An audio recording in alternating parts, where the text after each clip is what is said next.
This is Talk CNY, presented by NBT Bank, a semi-monthly podcast by CenterState CEO, Central New York's premier leadership and economic development organization. Join us as we meet the people and explore the projects driving the regional economy forward. Thanks for joining us. This is Talk CNY, presented by NBT Bank. I'm Katie Jankowski, Director of Communications at CenterState CEO, and your host for Talk CNY. An important part of CenterState CEO's economic development efforts is community investment. Through this work, we make sure that small businesses receive business development services and that those services extend to those from historically underserved communities. Helping Central New Yorkers navigate all the ins and outs of small businesses is CenterState CEO's small business manager, Erik Jankowski. He's here with us today. Erik, thank you for joining us. Hi, my pleasure. Thanks for having me. As we said, your role at CenterState CEO, small business manager, that helps people turn their ideas as entrepreneurs into our region's small businesses. So what was your path to this role? How did you start helping other people start their small businesses? So I actually have a background in business. I have a business degree from St. Bonaventure University. So since then, my career, I've been able to play a lot of different roles and hold a lot of different positions in the business world. So just been able to learn and kind of grow through that. And small business does hold a special place in my heart because I am a former small business owner myself. So me and my wife had a small business many years ago, seems like a lifetime ago now. But I was able to learn kind of the struggles and issues that small business owners will deal with, and I can use that day to day with the clients that I work with now. So when I was approached about the position, I really just wanted to learn more about it. And when I learned about the great work the team is doing and the work that I'd be able to do with these small business owners, I really was passionate about jumping in and getting on board. So this is really personal work for you then? Yeah, absolutely. And especially, with the connection to the underserved communities, which I grew up in. So yeah, it definitely hits home. So starting a small business, as you know, as a small business owner formerly, it's a big task, and for those from underserved communities, it can be even harder. So how is CenterState CEO trying to make entrepreneurship more accessible and attainable for all? Yeah, I think the approach that we've taken is really just trying to, it's quality over quantity, trying to identify where small businesses have issues and meet them where they are, and really try to take a comprehensive approach with our programs and services to identify the biggest needs that small businesses will face and try to meet those needs.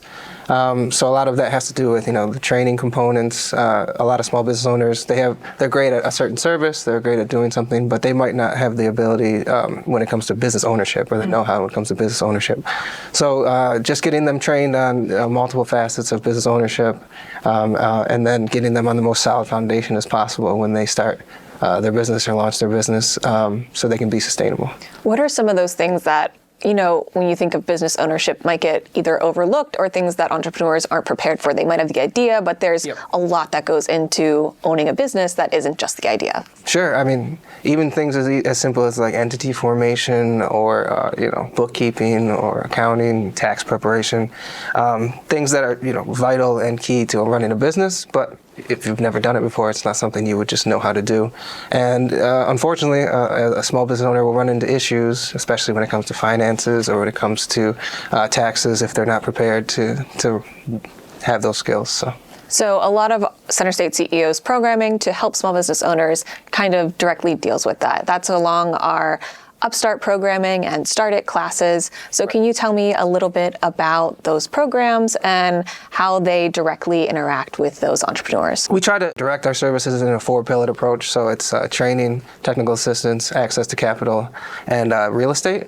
Most of the work I do specifically focuses on the training, technical assistance, and access to capital.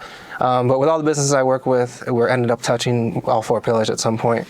But our training component is really for people who just have an idea, haven't really ran with it yet, but they want to develop a business plan. So we have it's called Start It. It's a 12-week comprehensive business development program where they can learn multiple aspects of business ownership, develop a fully actionable business plan, and really have that foundation ready for when they do launch the business.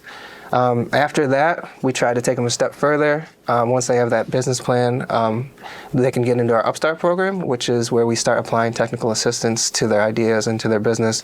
So I take a deep dive with them, identify what the pain points are, what the gaps are, and then just try to start allocating resources to meet those needs. Like I said, so they can be the most solid foundation as possible when they start operating and when they start really validating that concept. So when you say take a deep dive, I mean, our cubicles aren't too far from each other, so you are on the phone often with these entrepreneurs, kind of helping them, very one-to-one services, isn't that right? Definitely, yeah. So lots of either in-person meetings or phone calls or Zoom calls. Definitely try to set up a regular cadence of meetings with these folks to keep touch points, make sure that their technical assistance engagements are progressing well, make sure that they're getting the resources they need, and really just developing a relationship with these folks so they see me as a trusted resource to continue helping them through their journey. You have now met dozens of entrepreneurs through Upstart and Startup programming. When you think of the program and its success, are there certain people or businesses that come to mind? I mean, I'm sure there are countless, but also, like, are there some that you have continued relationships with that you really take pride in their growth? Yes, there's, as you mentioned, there's too many to name probably, but and they all stand out for their own special and different reasons. But one that I always like to reference is It Takes a Village. It's a family daycare center. Tanika Jones is the owner, and I've been working with her closely for a few years now, actually. When she first came to us, she was having some issues with operations, some infrastructure issues, some low enrollments. So we really just wanted to identify what those pain points were and then what resources we could put toward helping her move forward. So fast forwarding a little bit, we were able to get her connections with consultants and different technical assistance engagements, access to capital. So she's gone through a litany of different resources, and she takes full advantage of everything that we can provide her. And she actually just opened her second location at the beginning of the year, and now she's eyeing a third location in the spring. So she's had a lot of great growth. And I always emphasize to everyone, her growth is her growth. These business owners and these entrepreneurs are the ones that put all the work in. I'm just lucky enough to be along for the ride and try to help as much as possible. But all the kudos and all the work and effort, it all goes to them. So Startup classes are getting ready to start again this month in March. What can someone who is either enrolled or looking to enroll expect from the classes in this upcoming month? The starter classes will start in March, as you said, and anyone who's interested can expect it's a comprehensive 12-week program where they're going to learn all the ins and outs of starting and owning a business. They're going to be able to develop a fully actionable business plan.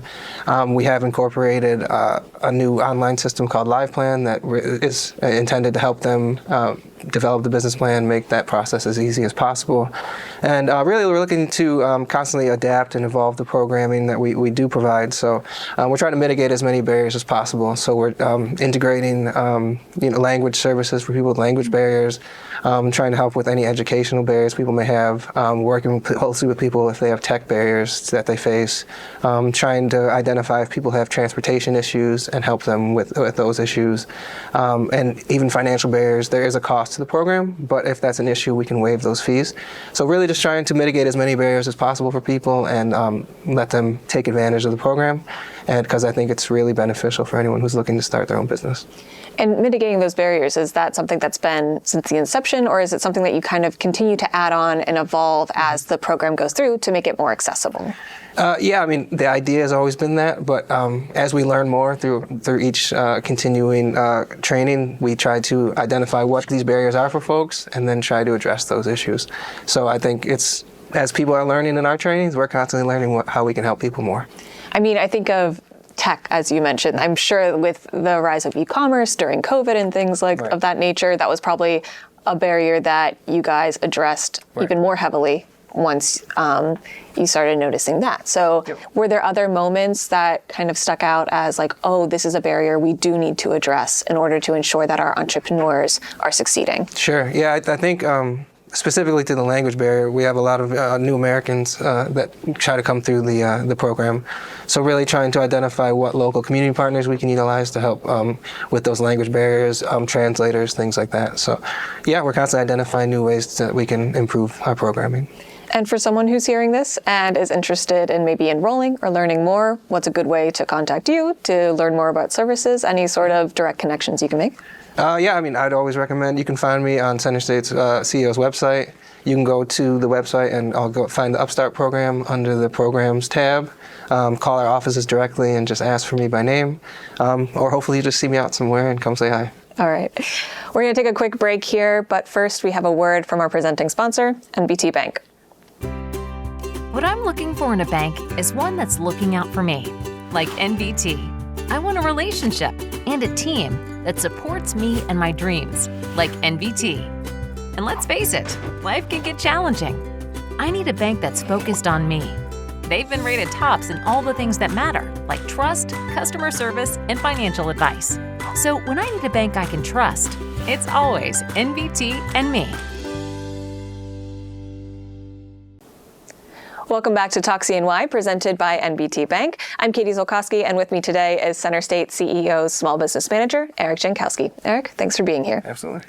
So before the break, we were talking about Start It classes, and for someone who might be listening to this and thinking to themselves, oh, that's interesting, but I'm only at the idea stage. Where should someone be ahead of enrolling in Start It courses? Yeah, really, people can come to us in any stage. You might not gain as much value if you've already kind of further down the line in the market, and then you may be a better candidate to dive right into our Upstart program. But really, if you just have an idea, a skill set that you wanted to pursue, or just an interest in starting a business, this will really not only help you develop your business plan, but help you flesh out whether this really is a business you want to pursue or something that you want to move forward with. So another part of Start It and Upstart programming is the Growth and Equity Fund. It helps people to access capital that may not have had as easy of a time accessing it traditionally. So can you tell me a little bit about the Growth and Equity Fund and how it's making capital more accessible for entrepreneurs? Yeah, absolutely. So typically we try to help people pursue the traditional avenues, whether that's going through a local bank or a financial institution for a loan. And a lot of times we can help leverage our relationships with those institutions to, even if someone had been denied in the past, we can try to re-engage that institution and see if we can get them loan ready and help build that relationship. But if there absolutely is no opportunity for them to go through traditional means, then the Growth and Equity Fund is a great opportunity. We try to make it more flexible when it comes to if someone might not have good credit or if they have a bad, not enough track record in business ownership, the business hasn't been established long enough. Then we have this opportunity for flexible funding that we can provide to them to get them started and hopefully make them more attractive to lenders in the future. Now, we've already started distributing some from the Growth and Equity Fund. Tanika Jones, who you mentioned earlier, is one of the recipients, but is there another one that you could highlight for us to explain how kind of they got the funding and it helped them advance their business? Definitely, yeah. A great friend of mine, his name is Darren Leckie. He owns Alley Fix-It Contracting. He came to us. He wasn't able to get a loan from traditional financial institutions, so we were able to get him set up with a loan through the Growth and Equity Fund. And really, he needed the funds to help buy some equipment, help with some operating capital to help him move forward. And that was able to allow him to take on more contracts and build his business, hire more people, help the business grow. So that's really the goal, is to just kind of inject some funds into the business to help them bridge that gap. So these entrepreneurs, like you said, they can come in the very early stages of their business. And through this 12-week course, you see them grow a great deal. So what's it like seeing someone who starts kind of maybe with just an idea, graduate after that 12-week course, and with almost a fully fledged business plan ready to kind of enter the market? Yeah, it's super exciting, and I love being a part of seeing these people's journeys all the way from just that little idea to really fleshing out an entire actionable business plan and identifying, how they should operate the business.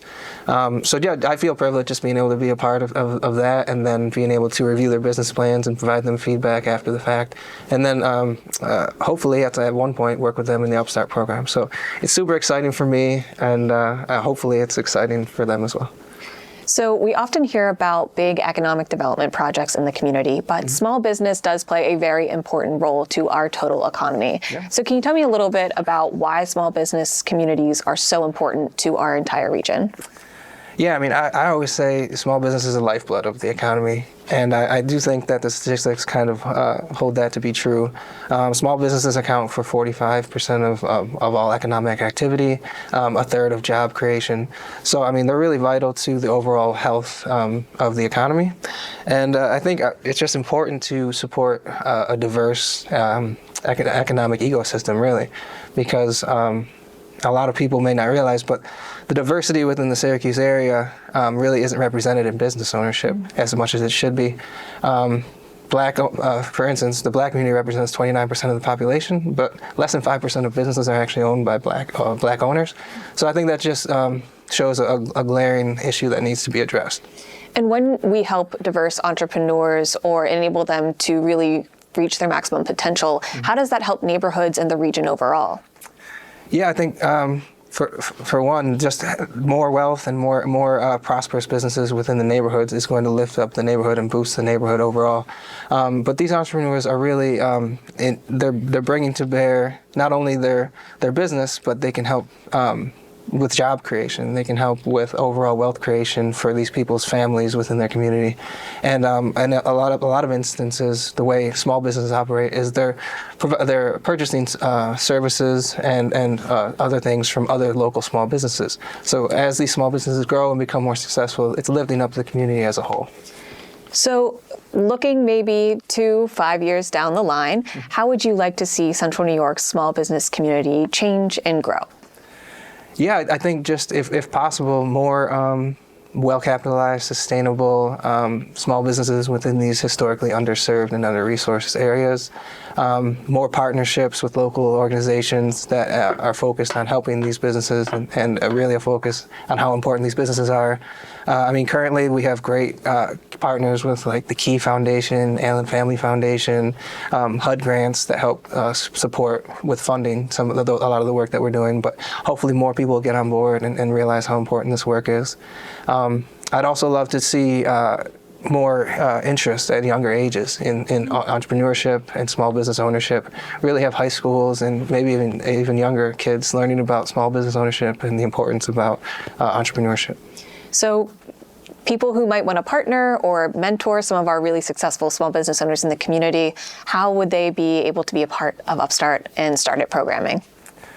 Yeah, I mean, people can partner in multiple ways. Like I mentioned, if it's strictly funding, there's always a need for more funding. If people want to be mentors, if people want to provide subsidized cost services, if you're a content expert, that you can help other small businesses with some of their needs.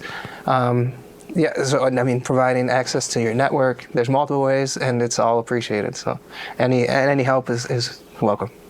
Well, Erik, thank you so much for your time today. We really appreciate you being here. Oh, my pleasure. Thanks for having me. CenterState CEO's podcast, Talk CNY, presented by NBT Bank, is available on clickcny.com and all major podcast platforms. After each episode, you can join us on Click, where we'll continue to talk about this topic and provide additional resources and links. In Click, you can listen to or watch every episode of Talk CNY. Click is CenterState CEO's digital chamber platform, where our members connect, learn, and receive support from our staff. For new episode reminders, be sure to subscribe in your favorite podcast listening app. If you're enjoying Talk CNY, consider leaving a quick review or a 5-star rating.